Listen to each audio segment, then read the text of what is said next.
ओम श्री गणेशाय नमः। 10वें अध्याय का शुभ आरंभ करते हैं। धनुष भंग एवं राम विवाह का वर्णन। श्री राधे राधे सबको। विश्वामित्र ने श्री रामचंद्र जी को धनुष उठाने की आज्ञा दी तो वह उन्हें प्रणाम करके आशीर्वाद लेकर धनुष भंग करने के लिए चल पड़े।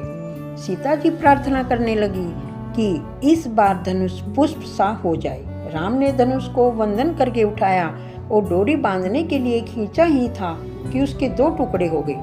विश्वामित्र ने कहा, अब सीता जी बाहर आए, हम उनका दर्शन करेंगे। सीता जी वरमाला लेकर बाहर आई। इधर रामचंद्र जी सोच में डूब गए कि माता पिता की आज्ञा के बिना विवाह कैसे करूं। सुंदर जनक कन्या विजय माला पहनाने आई, किंतु माता पिता की आज्ञा के बिना रामचंद्र जी उसे स्वीकार करने के लिए तैयार नहीं हुए। श्री राधे राधे। सीता जी हार पहनाने का प्रयत्न तो कर रही हैं, किंतु रामचंद्र जी उनसे अधिक लंबे हैं तो पहनाने ही नहीं पा रही। हार पहनाने के लिए उन्होंने जो हाथ बढ़ाए तो कंगन में राम का प्रतिबिंब दिखने लगा तो वे तल्लीन हो गई। रामचंद्र जी सिर निवाते ही नहीं थे। ऐसा देखकर विश्वामित्र ने पास आकर कारण पूछा तो राम ने कहा, मेरा लक्ष्मण अविवाहित है, उसका भी तो विवाह होना चाहिए, वह भी मुझसे पहले। राम अपने लघु बंधु को भूलते नहीं हैं। श्री राधे राधे। विश्वामित्र जी कहते हैं, मेरे राम की जितनी प्रशंसा की जाए वह कम है।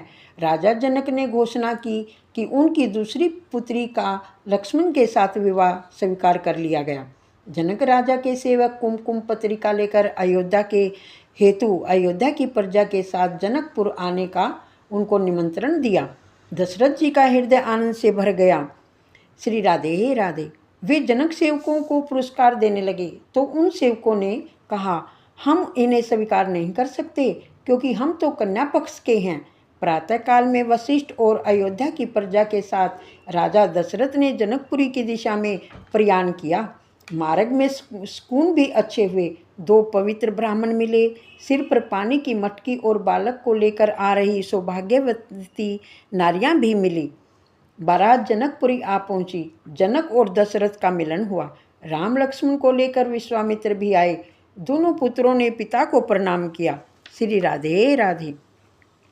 नारद जी ने विवाह का मुहूर्त बताया।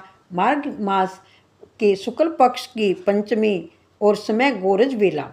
बारात धनतेरस के दिन आई थी और बसंत पंचमी के बाद लौटी थी। रघुनाथ जी की बारात में कामदेव घोड़ा बनकर आया। काम अश्व पर बैठकर राम विवाह करने के लिए आए, जबकि साधारण मनुष्य विवाह करने के